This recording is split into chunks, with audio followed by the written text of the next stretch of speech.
se a gente perder o timing dessas decisões sobre quem a gente quer ser nessa nova era. Olá, este é o Poder Entrevista. Eu sou Gabriel Lopes, redator do Poder 360 e vou entrevistar Alexandre Contanhanes, engenheiro mecânico e diretor de educação da Associação Brasileira de Data Centers. Contanhanes tem 40 anos, é formado pela Universidade de Brasília e tem especialização em gerenciamento de projetos pela FGV.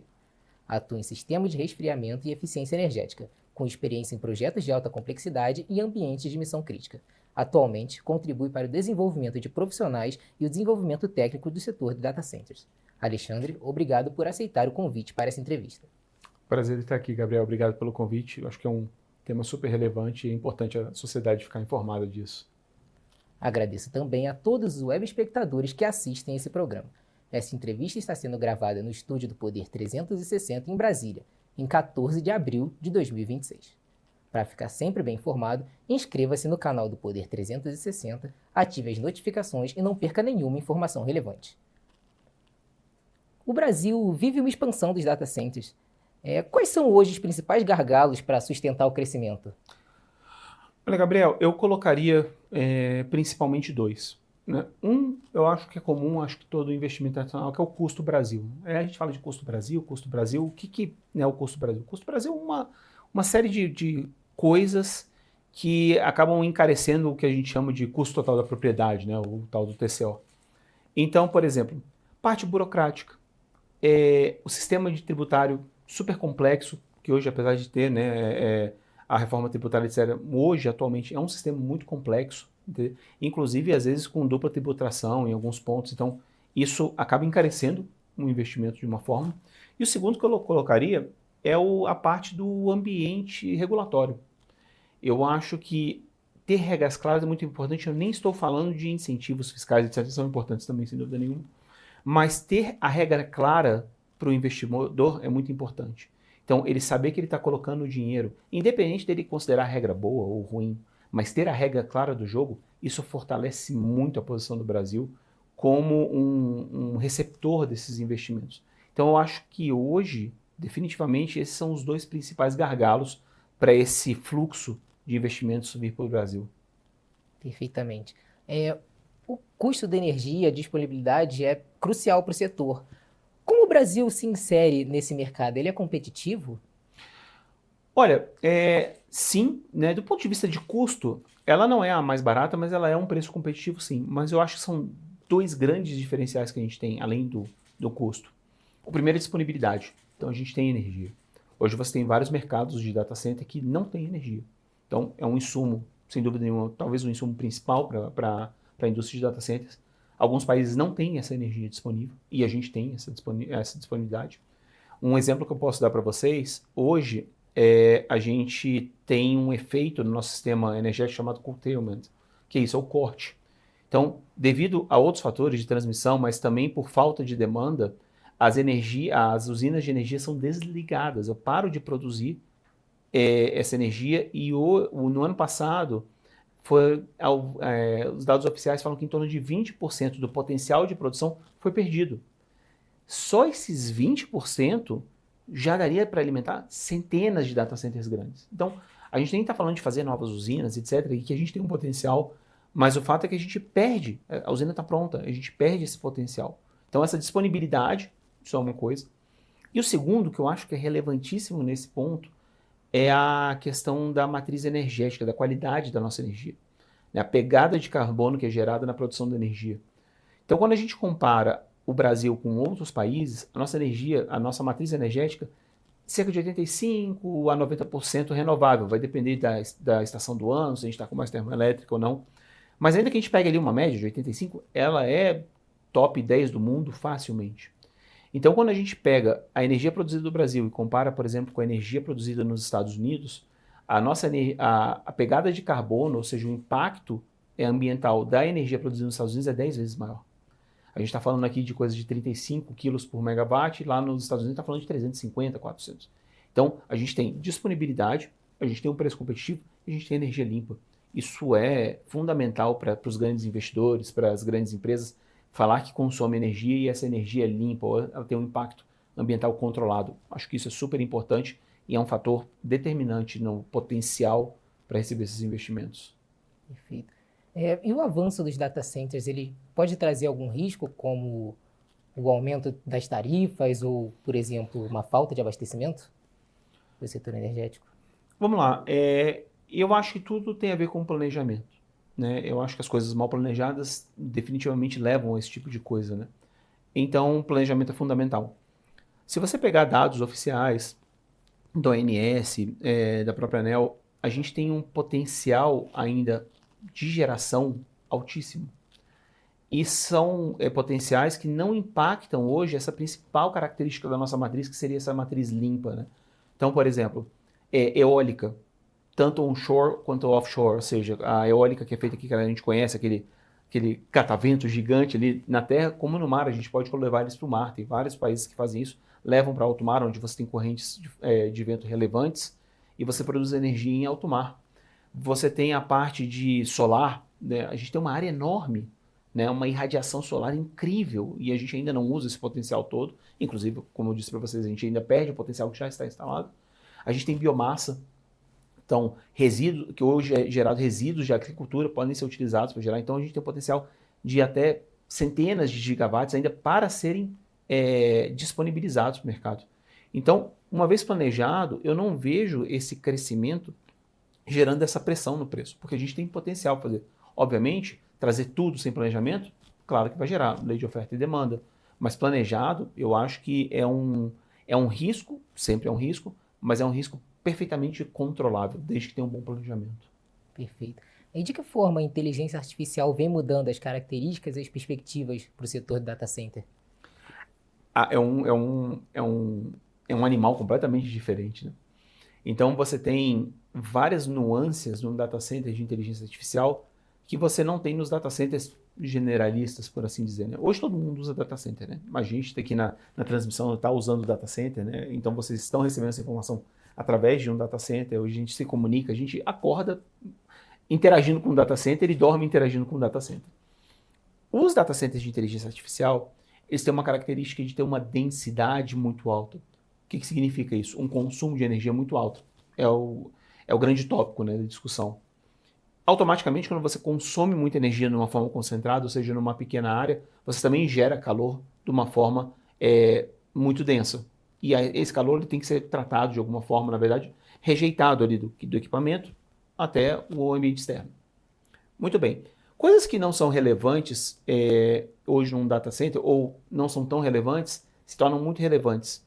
Tem um tópico que eu gosto de chamar de significância da ineficiência. O que significa isso? Pensa bem, você tem uma padaria que você compra seu pão todo dia. E aí a padaria fala assim, olha, promoção relâmpago. Se você chegar nos próximos 30 minutos, a gente vai dar 1% de desconto no pão francês. O impacto da demanda é nulo. Um centavo não vai me fazer levantar. Agora, se eu falar para você que o PIB do Brasil cresceu 1% a menos esse ano, é um impacto absurdo. Então, quando eu trago uma intensidade de consumo de energia muito grande, 1% é um valor muito grande ainda. Então, as ineficiências que eram aceitáveis, por exemplo, para data centers que consumiam quilowatts ali, elas são inaceitáveis para um data center de um porte de 100 megawatts, 200 megawatts, porque o saldo da energia, esse 1% de muito, é muito. Então, isso muda completamente o perfil. Então, tem que ter um data center extremamente eficiente, coisa que não era tão impactante quando eu tinha esse data center comum, digamos assim.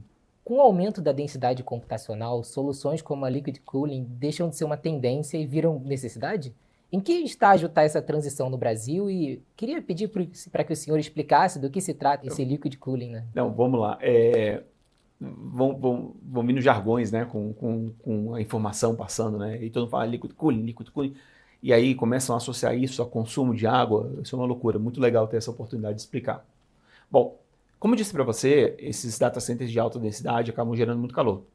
A energia consumida por um data center, ela é convertida em calor, basicamente. Então, quanto mais energia eu consumo, mais calor eu gero, e esse calor tem que ser rejeitado, transportado, né, de dentro ali do equipamento até o meu ambiente.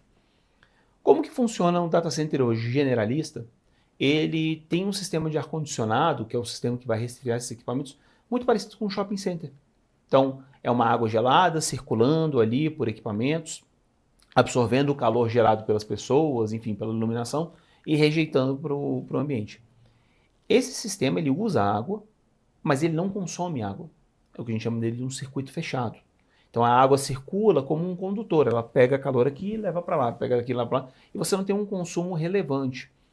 Dá para a gente fazer um exemplo muito fácil com um carro. Se você tem um carro a combustão, motor ainda a gasolina, você tem lá o radiador, e você tem a água do seu radiador.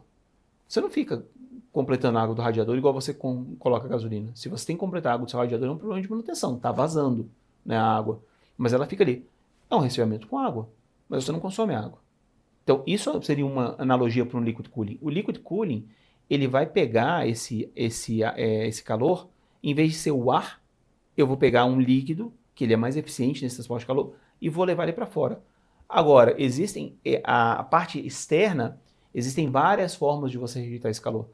Algumas mais antigas, principalmente ou em ambientes que são muito específicos, onde é muito seco, muito quente, você utiliza a água como o meio de rejeitar calor. Então você consumiria água, o que não é verdade nos data centers brasileiros. Hoje, o nosso perfil climático e etc., ele não tem, e a nossa qualidade da energia do ponto de vista de impacto ambiental, o trade-off entre usar água e deixar de usar energia, ou usar energia e não usar água, não vale a pena usar água no Brasil. Então, a maioria dos nossos data centers não utiliza água como meio de rejeição de calor, ou seja, ele não consome água. Então, essa desinformação de que os data centers são grandes consumidores de água, eles são grandes consumidores de água em pontos específicos do mundo, que não é o caso do Brasil. Então, o liquid cooling, basicamente, eu estou trocando o ar por um líquido para trazer de forma mais eficiente esse calor, porque esse calor agora é muito denso. É completamente diferente do calor antigo. Perfeito. E como equilibrar a busca por energia mais barata com a necessidade de baixa latência para aplicações críticas? Legal. O conceito de latência, né, para esclarecer a audiência, a latência é basicamente o tempo de resposta. Quando eu mando quando eu mando a minha pergunta para o ChatGPT e ela volta, esse trânsito dessa informação é a latência. Então, quanto maior a latência, maior o trânsito. E se você pensar, eu preciso de um caminho mais fluido possível para ele ir e voltar o mais rápido. Você pode fazer uma analogia, por exemplo, com a logística. Então, se eu estou mandando uma encomenda de caminhão e a estrada é ruim, vai demorar mais tempo. Se eu estou mandando ela de avião e o espaço aéreo está livre, ela vai mais rápido. Então, essa é a latência. De novo, eu bato na tecla do planejamento. Existem aplicações e aplicações. Então, por exemplo, você pega bolsa de valores. Quando chega uma informação, por exemplo, de um impacto numa empresa, etc., e você vê o movimento das ações dessa empresa, as ordens chegam por ordem de chegada, as ordens de venda e de compra chegam por ordem de chegada. Então, ali, se você pensar que eu estou num computador mandando uma ordem de venda de uma ação, ele chega no servidor, ela abre e me devolve, esse tempo é muito importante, porque se tem alguém mais rápido, ela chegou na minha frente. E isso pode se converter em bilhões de dólares, né? A ordem de chegada de uma ordem. Agora, 1 milissegundo faz uma diferença no tempo que você recebe um e-mail? Se esse e-mail chegar 1 segundo ou 10 segundos depois que eu mandei, tem alguma diferença? Não tem. Então, aplicações diferentes têm necessidades diferentes. A própria IA tem uma característica engraçada. Quando a gente fala de IA tem tipos de IA. Os dois principais que eu posso colocar para você, por exemplo, é a IA de inferência e a IA de treinamento. A IA de treinamento é a IA que fica processando e fica aprendendo. Então ela pega um monte de informação e sai aprendendo, gerando conhecimento, digamos assim. Quando a gente está falando de inteligência, a gente fala gerando conhecimento. Essa IA não precisa de latência, a latência dela é irrelevante, porque ela está pegando uma massa de dados, ela está consumindo um monte de energia e está aprendendo. A IA de inferência, que é a IA que a gente brinca no chat GPT da vida ou qualquer outra, onde eu pergunto e respondo, ela faz diferença. Ninguém quer ficar esperando 10 minutos para receber uma resposta de uma IA. Então, essa latência é importante. Então, a própria IA tem aplicações onde você precisa da latência e outras não. Planejamento. Quando eu preciso de um serviço onde a latência é importante, eu vou trazer ela mais perto do meu consumidor. Então, eu vou melhorar esse caminho, né, essa logística do dado. Ela vai sair mais cara. São lugares onde a energia é mais cara, onde o terreno é mais caro. Eu estou mais perto do meu consumidor. Tem outras que não importam. Então, eu posso afastar elas, onde eu tenho insumos mais baratos e que essa latência, se demorar 1 segundo ou 10 segundos, não importa para a qualidade do serviço prestado. Então, de novo, planejamento. Cada um no seu lugar, e aí a gente consegue equilibrar esse custo e o custo no final do conto do serviço, né, para o próprio usuário. Perfeito. E o senhor entende que o Brasil precisa de algum tipo de investimento específico para o setor de data centers? Quais políticas seriam as melhores na prática? Incentivo é sempre bem-vindo, né? Desde que planejado também, né? Então, eu acho que é muito importante, como a gente falou da questão do custo Brasil e etc. lá atrás, eu acho que tem alguns pontos importantes sim. Então, por exemplo, você ter um marco regulatório onde você esclareça as regras disso é muito importante. Isso dá previsibilidade para o investidor. Isso ajuda, inclusive, o poder a ter controle disso de uma forma clara, né? O que é necessário regular, o que não é necessário regular, o que serviços estão sujeitos a essa regulação ou não. Isso ajuda executivo, legislativo, judiciário também na hora de julgar uma lide, etc. Então, essa regra do jogo clara é muito importante. Eu acho isso fundamental. E a gente, de novo, não está nem falando de incentivo financeiro. O incentivo financeiro é excelente também. Por quê?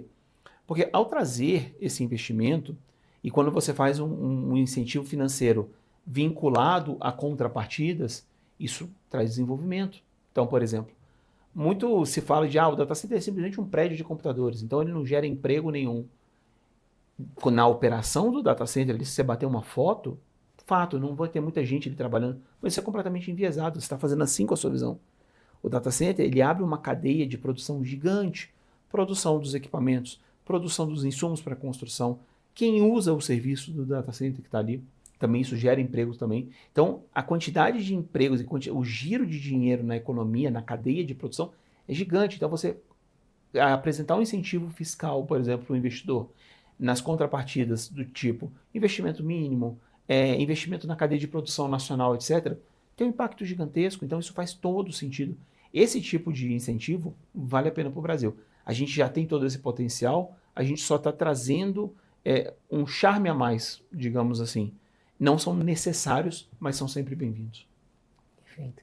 E como o senhor entende o momento regulatório dos data centers? Há avanços? Há avanço, sem dúvida nenhuma, né? A gente vê que quando a gente fala dos gargalos, né, o governo sabe disso. Você vê ações do governo em direção a reduzir o impacto desses gargalos.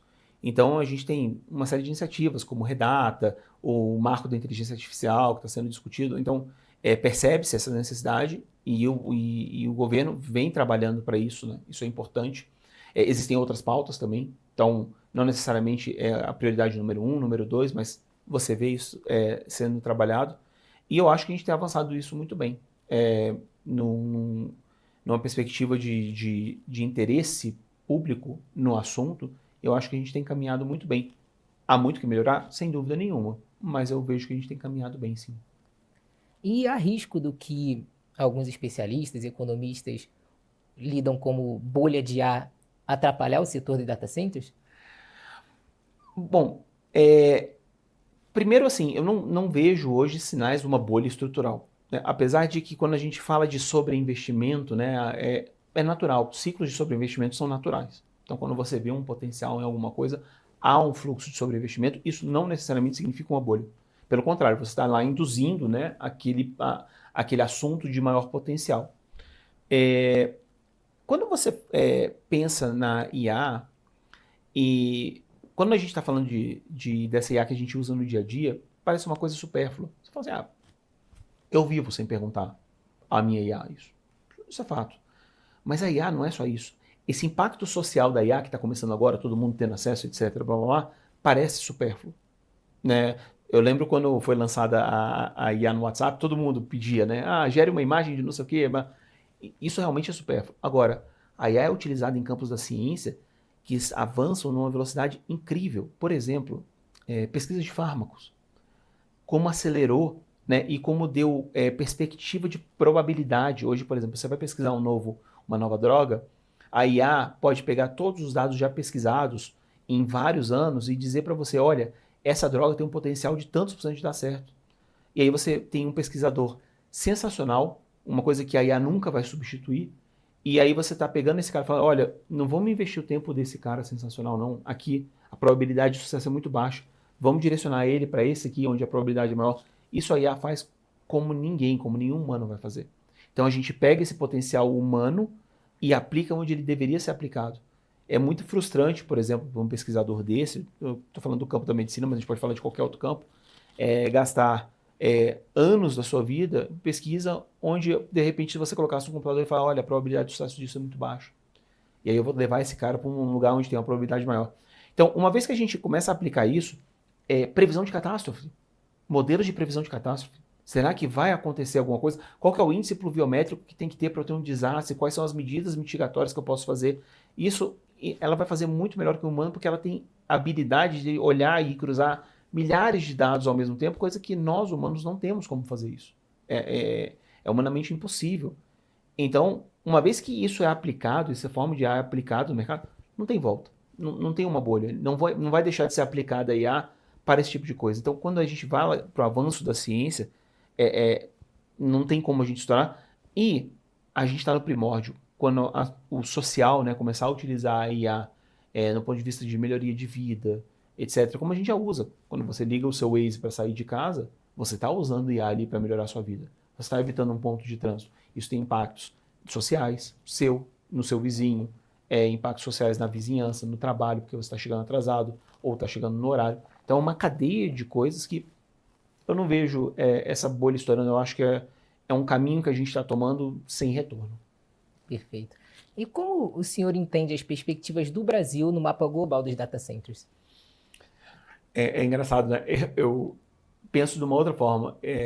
Eu acho que o nosso potencial é tão grande que eu acho que a pergunta certa, obviamente não estou fazendo o seu trabalho, tá? Mas seria, aonde a gente quer estar nessa nova era?